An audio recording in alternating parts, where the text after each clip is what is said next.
All right, Christian, welcome. I'm so glad you're here. Great to meet you. Thanks for having me. How are you? I'm doing well, thank you. So, would you like to Excellent. introduce yourself? Sure. My name is Christian. I'm a financial advisor and CEO of JA Group, which is a quite small bespoke investment boutique. We're based or geographically based actually in Accra, although I'm London based here in the UK. A small team of about 12, 13 people, some financial advisors, some obviously in terms of busy with the corporate structure and doing various other projects outside the financial advisory. We also have a sort of an investment fund, an investment holding in the real estate, in the VC, and in the tech space. But my core sort of day-to-day or daily business is actually financial advisory. And that's, I think, what we want to talk about today. Yes, and I'm so excited because we have lots of questions about financial investments. So let's get into Sure. it. First of Sure. all, why should we even be thinking about investing our own money? Most of us here, we're just thinking about the business and the business finances. Like, why Yeah. is learning to manage and invest your own money just as important as your business finances? Good question to kick it off with. I think it's important to basically separate the two from each other. There's obviously the business side of things, and obviously the financial well-being of the company, which you either run or you own, or you're a shareholder or beneficial owner in whatever capacity. And then there's your private wealth or your private money. And I think it gets very quickly very complicated to mix those two because it's not just tax implications or accounting implications. There's obviously a link between the two. Usually your financial well-being as a owner of the business is obviously intrinsically involved or entangled with the business. But I think it really pays off specifically over the long run to divide the two as early as possible.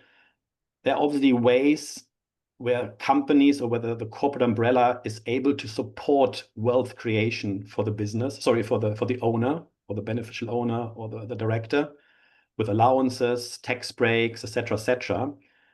But you don't want to just focus on your company's wealth and then realize 3, 4, 5, 10 years down the line, when God forbid something goes wrong with the company, and then you're standing there naked, right? So you want to make sure that you basically build both pillars at the same time of the financial success, ideally for the company. But equally important is to draw from that company, obviously by means which are, which fit the program and which fit the company you own, right? And just a little, anecdote. If you start early by basically focusing on your private wealth, and little sums, monthly, $100 to $300 or pounds or whatever currency, taken frequently and regularly to the side and put into basically an investment account, which is managed with a structure and with a plan, you'll actually be amazed what you can achieve over that long term, of that long runway you have ahead of you, assuming you are a young entrepreneur, mid-20s, early 30s. But even if you're in your 40s and just start your wealth journey, right? It's never too late to kick it off.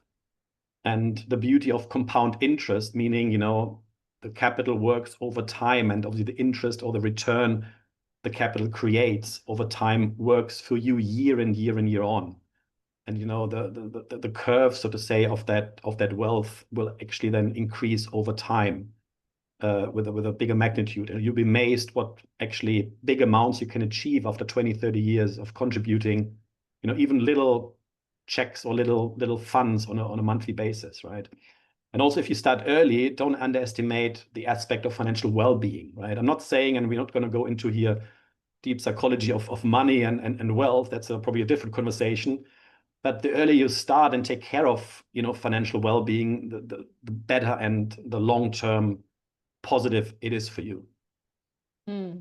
I really like how you ended there, like financial well-being. When you're not so stressed about where your finances are going, or as some people say, your finances, I don't know, whatever Yeah, the pronunciation. But when you're not so stressed and you're like, okay, no matter what happens in this business, I'll be okay because I've been yeah, investing kind of. So I think that's something that we often forget. So someone Exactly. listening to this might say, okay, great, I'll do it. I'll just figure it out by myself. I'm going to go solo, figure it out, invest in whatever I need to invest in. What would you say are some common mistakes founders make when trying to manage their wealth solo, and how can they avoid them? Another good question. I think the two key words or key mistakes which kind of jump at me is distraction and temptation. And I think distraction is, I think we all know what I mean by that. If you're having a barbecue and your neighbor comes and, oh, I bought this share, or oh, I invested in Bitcoin or in diamonds or whatever it is, right? And then you like the next day, like, oh, what did he say? And you Google it and oh, let's do it, right? Totally out of context, right? And not saying it's the right or the wrong investment for you. That's not the point, but taken out of context and taking it at face value as part of a snippet of a conversation is very, very dangerous because you don't know in what context your friend or your work colleague or whoever told you this did it. He might have a different and most likely a different sort of, starting base, different time horizon, and so on, right? And the other, distraction or temptation is the financial blogging space, right? I mean, you just type in asset management or asset management advice, and you get like 5 million hits on Google, right? And where do you start? How do you go about it, right? It's very, very tricky, and navigating that landscape is not easy. So what I'm always saying is you can go solo, but you need to have a plan. Yeah, you need to have a plan. The plan needs to make sense and it needs to be goal-based. So we call it here in the financial advisory industry goal-based investing. Yeah, which basically means you put it on paper and not just in your head, because it needs to be written down and you need to basically see it a bit as your North Star, right? It's kind of a document your advisor or even yourself you have in the drawer. And every 3, 6, or 12 months or whatever, when you check in and look at the performance or your portfolio, you recall the goals you set for yourself. Is it early retirement or comfortable retirement, the second home by the sea, or saving for the studies of the kids? Whatever the goals are, you can put them down. And if you put them down and if you focus on them, and with the help of an advisor, you will achieve them, even if you can only spare small amounts per month. Obviously, we can't turn, as I always say, we can't turn water into wine. I love that, but it's not possible. But within the means and your goals, if they make sense and they're achievable from a concept perspective, you can actually achieve them if you just stick to the plan. Yeah. And for that, you don't need 5 years of a good market, or fingers crossed, I'm selling before the next correction or the next crash. That's not the point. It's just basically putting a plan on paper and execute it. And a lot of clients or prospects or people I talk to, they say, oh yeah, you have a plan that sounds good, but life changes because either, God forbid, something terrible happens, there are family situations, life changes, and so does the plan. But you got to start somewhere, right? And it's never too late to start, and it's never too late to execute on this plan. But you need to be flexible, right? And we can obviously adjust these plans, either through promotion or even hardship at work. You can pause contributions, you can increase contributions. But the key message is, you got to stick to the plan. Solo is good, but you need time, right? You can't just do this on a Thursday afternoon for 2 hours between hockey club and going to bed, right? I mean, it's quite, because there's so much out there and you want to really get your research right. So a lot of people try it and they make good decisions at the beginning and stick with it, and eventually they might get distracted, and that's where the complexity and the problems then usually start, right? When you all of a sudden, again, coming back to my initial point, over a barbecue or at the football sidelines, someone tells you to do X or Y, or have you heard of this new stock or this IPO or diamonds or whatever it is, right? And then all of a sudden you're starting to wobble, right? And if you outsource this to an advisor, then you basically immunize yourself from all that noise, right? And also financial news noise, right? You hit, Google search and see all the headlines in the world these days, and you think, like, oh, is that the right, setting to invest? It makes you wonder. And if you have a an agent or an advisor, he or she obviously puts that into context and explains that to you, right? And I think that's quite an important aspect, right? Rather than having everything on your own shoulders and make decisions for yourself, get someone to help you. That's so good. Context. Context is so important, like you said. So it could be a good investment for you. It might not be a good, but you need to understand the context. And then there are experts, there are people who are into the nitty gritty and they're looking at this all day, every day. So I think that makes sense. For those who are still like, okay, well, I want to try it out for myself. I'm interested in just trying it out or going solo for a bit, at least until I achieve this amount of money. Because I know a lot of people say that maybe after I have over 300,000 in savings, then I'll find somebody, or 50,000, then I'll find somebody. But for those who are still in that part of their journey, what would you say is a good way for them to start, and what should they be prioritizing learning first? Yeah, no, good point. I think, let me answer this twofold. One is about the size or the capital. For the right or wrong reasons, you think you need to outsource it, to basically consult an advisor, right? That's one thing. As I said, you can go solo, you can create your own plan, right? You find drafts on the internet on various, even advisory firms who kind of give you examples, right? It's all there for you, right? But I think, as I said before, to stick with it is the real issue, right? And basically to give in eventually to your emotions or to distraction and temptation. It's very, very difficult to stay the course if you do it all by yourself, number one. And it's actually quite interesting study. It's proven, there's a big analysis, I think, from Harvard or Stanford. People who did, and independent of the amount they invested, went on their own.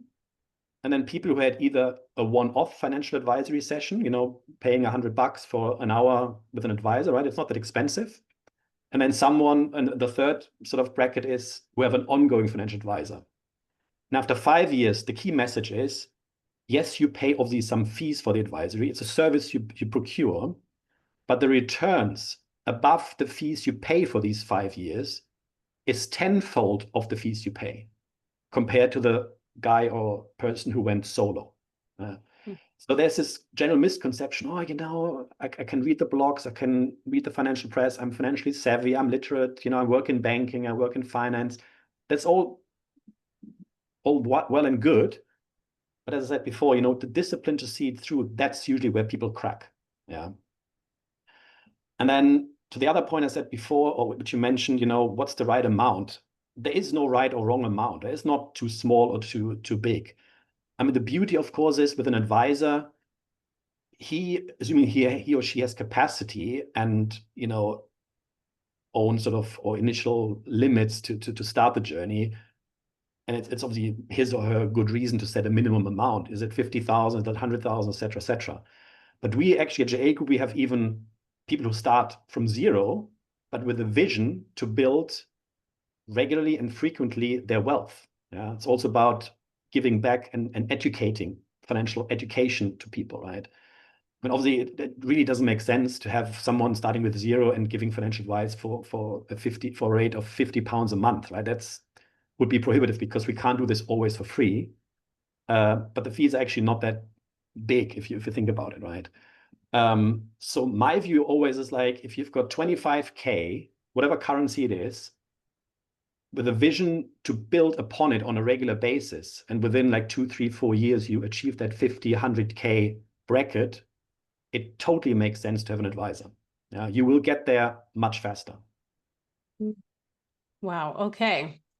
So if this person has decided they want to bring in an advisor, but maybe they're a little bit nervous, right? They're like, how can I do this without being taken advantage of? I've heard about advisors that just take their fees and it doesn't matter or it's like automated. They're not really doing anything. So what would you say are some ways that they can manage that relationship or start that relationship in a way that their fears are set aside or they're reduced, and they're able to kind of trust their advisor and still stay on top of it, because in the end it's their investment, but really create that relationship where it's a trustworthy one and they can make that progress.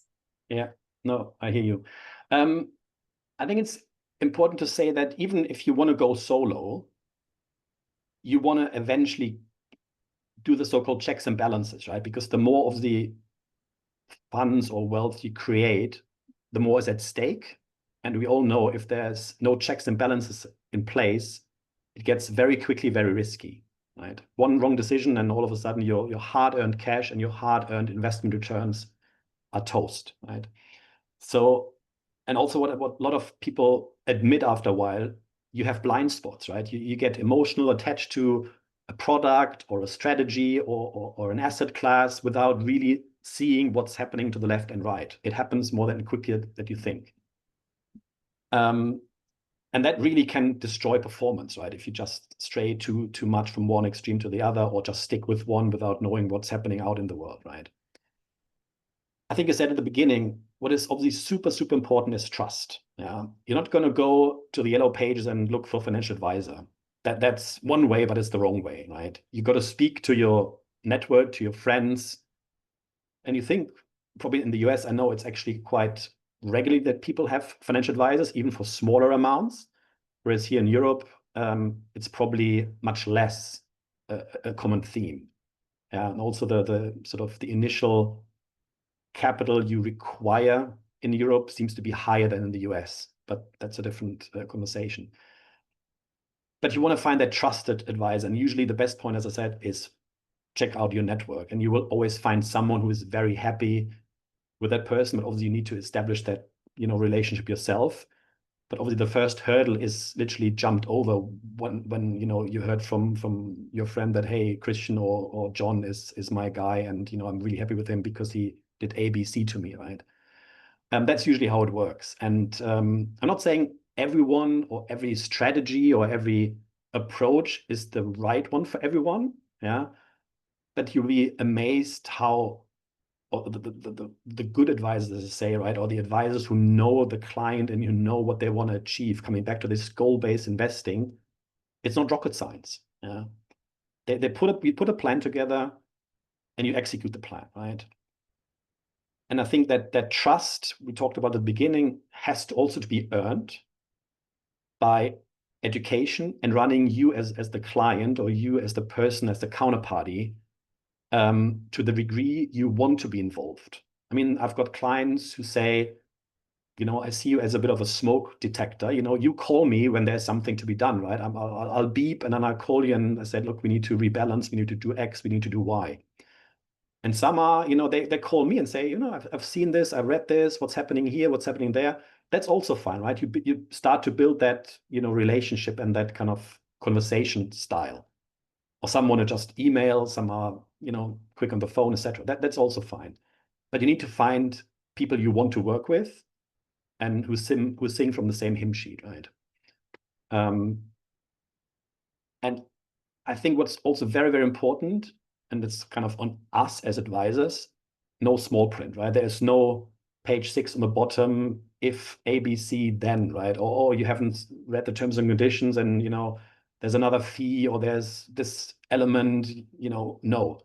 Plain talking, no jargon, and the financial plan and how we work should be actually put on 2, maximum 3 pages, right?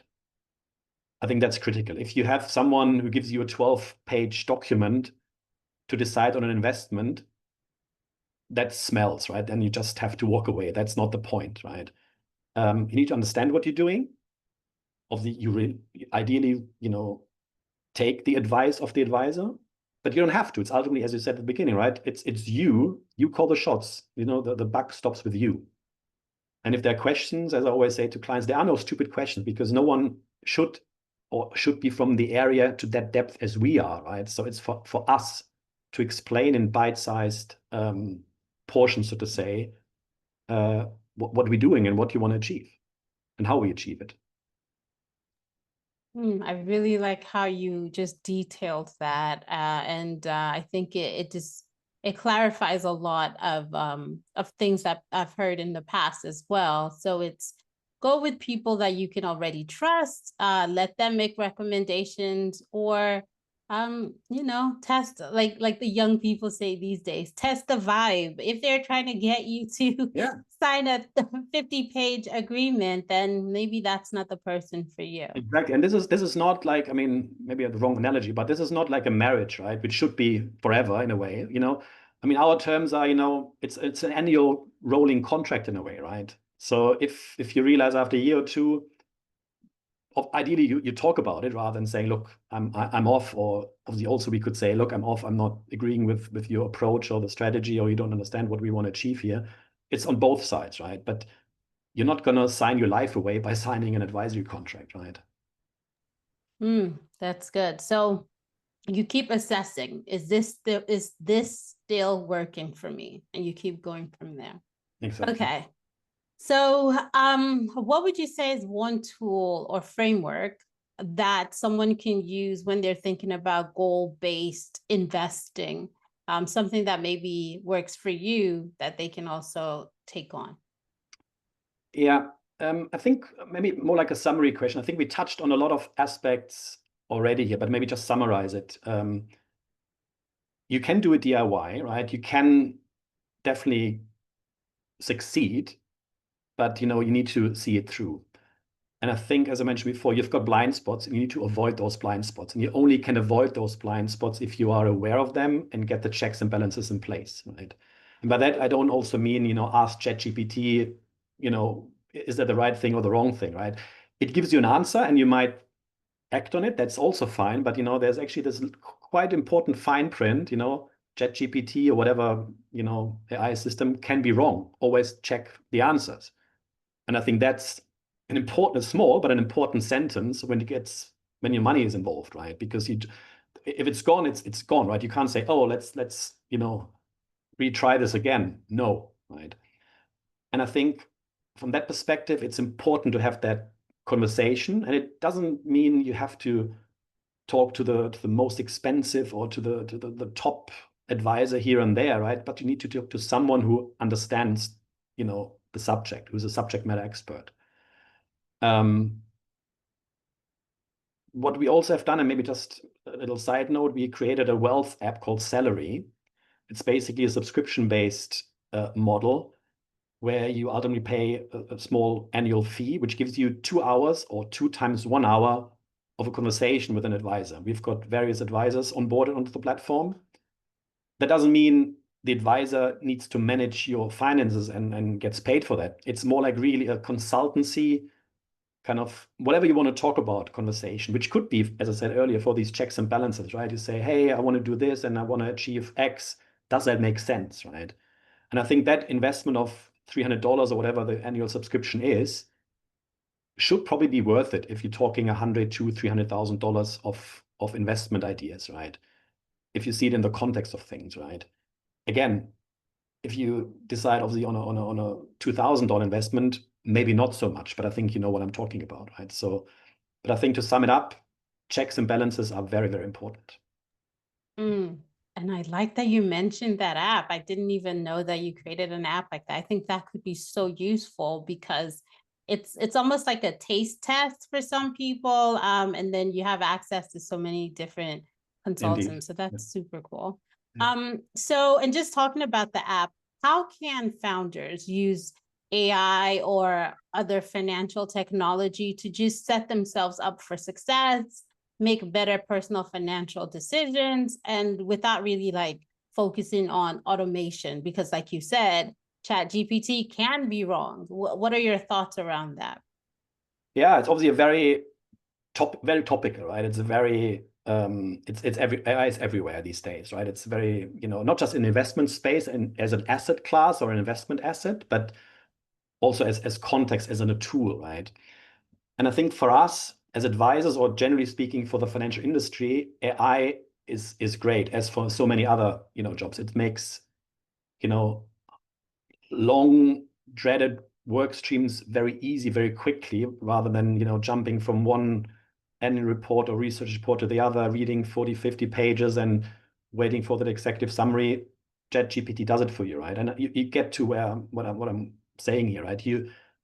it's basically a great research tool for us or for the industry, and giving you not just summaries, but ultimately the key messages and what's out there, right? And what's out there is a lot, as I said at the beginning, right? You can use AI to really streamline and digest a lot of this information into more bite-sized information. However, again, context is important, right? Because some of these AI models, if you even say, look, tell me what is the best, whatever, if you keep it very general, you get generic answers. If you go of the, you narrow it down, you get somewhere probably a bit more meaningful and a bit more useful. But again, sense checking, making sure the context and the sort of the wider, scene is set correctly. What, as we always say, what goes in is what's coming out. How do you feed the program? How do you feed the funnel, so to say? It's great. It's a useful, very useful tool. But also don't be fooled in a way, because we have seen these so-called robo-advisors for the last 5, 6, 7, maybe even 10 years, right? Where you just say, oh, I pay $500 a month into a black box, and some form of, investment robota kind of, does the allocation for you. It exists. It exists for quite some time. You might be amazed. But it really hasn't taken off. I mean, there is obviously stuff out there, and, I'm not saying it's mediocre or even poor, but it hasn't really taken off. You would have probably thought, 10 years ago, this was the new big thing, and everyone was saying in 5 years' time, you don't have any more financial advisors because the machines are taking over. Didn't happen, and I don't see it happening. As a tool to derive at really good decisions, great. But for the actual decision, which is based on so many individual factors, which are important for you, but not important for me, but for him and for her and for this guy and that guy, totally different game. Yeah. So I always want, it's like in a way buying a car, right? You like that one, I like that one. That doesn't mean like this is a good or a bad car for the other person, right? But it's so unique and so individual, the circumstances, that I would be very careful to say that robo-advisors, and obviously it's only one model they follow, right? Is the exact right thing for you and for me. Yeah. It can work, and you might want to just test it out or run a small secondary strategy with that. That's perfectly fine. But I would be amazed if you say after 2, 3, 4 years, wow, this robo advisor has beaten my other strategic portfolio, my goal-based investing portfolio. Right? I would be very surprised if that's happening. Yeah. Wow, that's really powerful, and of course, the you're in the business all the time, so you know what is happening, right? You're in the industry. So my question now is about we've talked about all of these things. We've talked about all these options, all these strategies.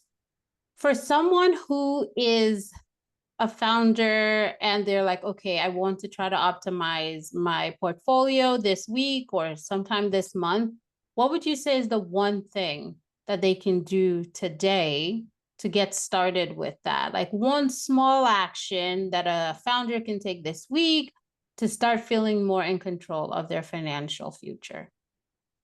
I think you just answered yourself. Take action, right? Just do it.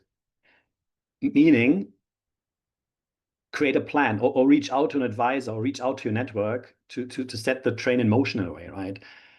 There's a lot of procrastination going on. Oh yeah, no, I want to wait for this quarter end. I want to wait for that payment to come through to start with a bigger amount.